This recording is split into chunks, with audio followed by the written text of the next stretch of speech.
तो क्या सीएम योगी आदित्यनाथ की कुर्सी एक बार फिर खतरे में आ गई है? क्या सीएम योगी आदित्यनाथ की गोरखपुर वापसी की तैयारियां तेज कर दी गई हैं? कोशिशें लगातार की जा रही हैं, अपनों के द्वारा ही धोखा दिया जा रहा है सीएम योगी आदित्यनाथ को। और क्या 27 से पहले एक बहुत बड़ा उलटफेर उत्तर प्रदेश में होने जा रहा है? ये तमाम चर्चाएं उत्तर प्रदेश में एक बार फिर से होने लगी हैं और इसकी वजह कुछ और नहीं है बल्कि जो घटनाएं हो रही हैं वो है। एक तरफ योगी आदित्यनाथ को लेकर एक पिक्चर आती है और उसे देखने के लिए कोई नहीं जाता। सुपर डुपर फ्लॉप वो पिक्चर जो सीएम योगी आदित्यनाथ की घटती हुई लोकप्रियता की निशानी देता है। और इस बीच बैकअप, जी हां, सीएम योगी आदित्यनाथ को बैकअप देने वाला संगठन भी अब मंच पर खड़े होकर खुद ही इस बात का ऐलान कर रहा है कि योगी जी को जल्दी हटाओ। नमस्कार, मेरा नाम हिमांशु मिश्रा है, आप देख रहे हैं 4 PM न्यूज नेटवर्क। दोस्तों, योगी आदित्यनाथ की लोकप्रियता घट रही है, इस बात में अब संदेह नहीं रह गया है, क्योंकि हाल ही में उन्हें लेकर एक पिक्चर आई थी, एक बायोपिक आई थी जिसकी भद्द पिट गई। खबर यह छपी, Ajay the untold story of a Yogi box office collection. Flop हुई मुख्यमंत्री योगी आदित्यनाथ पर बनी अजय, कमाई जान माथा पीट लेंगे। समझ रहे हैं आप दोस्तों? तो दोस्तों, एक तरफ पिक्चर फ्लॉप होती है तो दूसरी तरफ जो संगठन योगी आदित्यनाथ को शक्ति देता है, एक तरह से जमीन पर उनकी भूमिका को और ज्यादा मजबूत करता है, वो संगठन भी अब उन्हीं के खिलाफ बोलने लगा है। हिंदू युवा वाहिनी के प्रभारी हैं और पूर्व विधायक रह चुके हैं राघवेंद्र प्रताप सिंह। वो क्या कह रहे हैं, जरा सुनिए। मस्जिद नहीं बनेगा, मदरसा नहीं बनेगा, मकतब नहीं बनेगा। अरे डर काहे का? योगी जी मुख्यमंत्री, लेकिन सब लगे हैं किसी तरह से हटाओ, किसी तरह से हटाओ।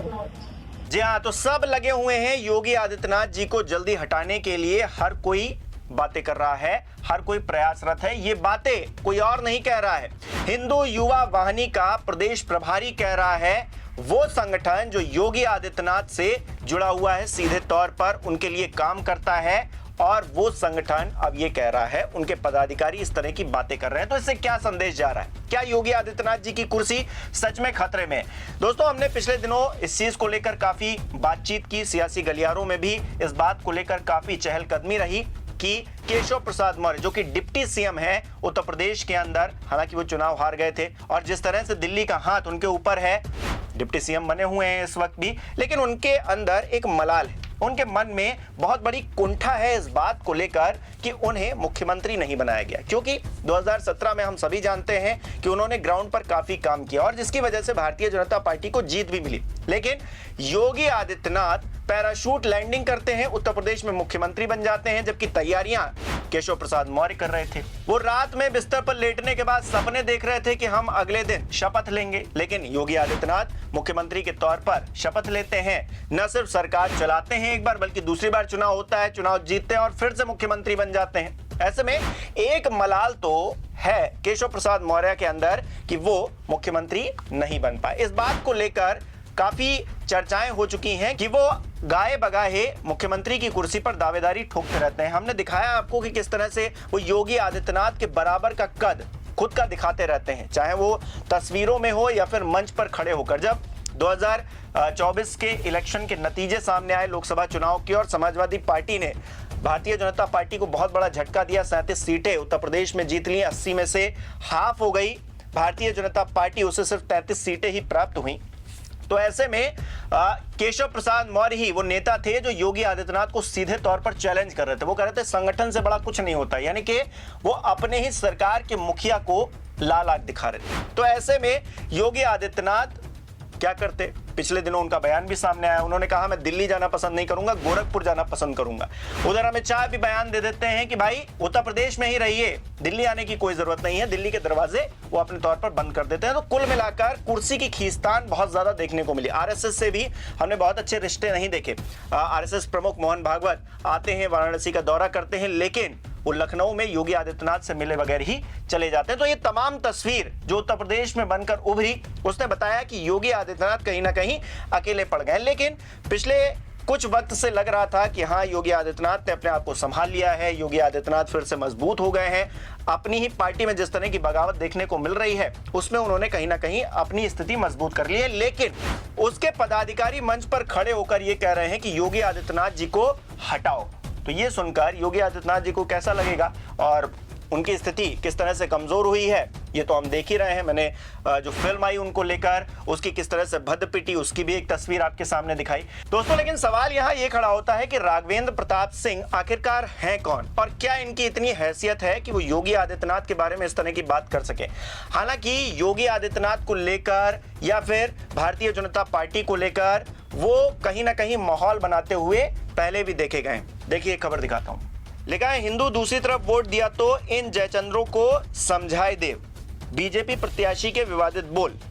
यूपी इलेक्शन 2022 की ये बात है। डुमरियागंज थाने में बीजेपी प्रत्याशी राघवेंद्र प्रताप सिंह के खिलाफ विवादित भाषण मामले में मामला दर्ज किया गया था। मामला क्या था, उन्होंने क्या कहा था, ये भी जान लीजिए। बीजेपी के उम्मीदवार के तौर पर राघवेंद्र कहते हैं, तुम ये जान ले कि ई गांव में जौन भी हिंदू दूसरी तरफ जात है वो गद्दार है, वो जयचंद की औलाद है। इतने अत्याचार के बाद भी अगर हिंदू दूसरी तरफ जात है तो उसे सड़क पर मुंह दिखाने लायक नहीं होना चाहिए।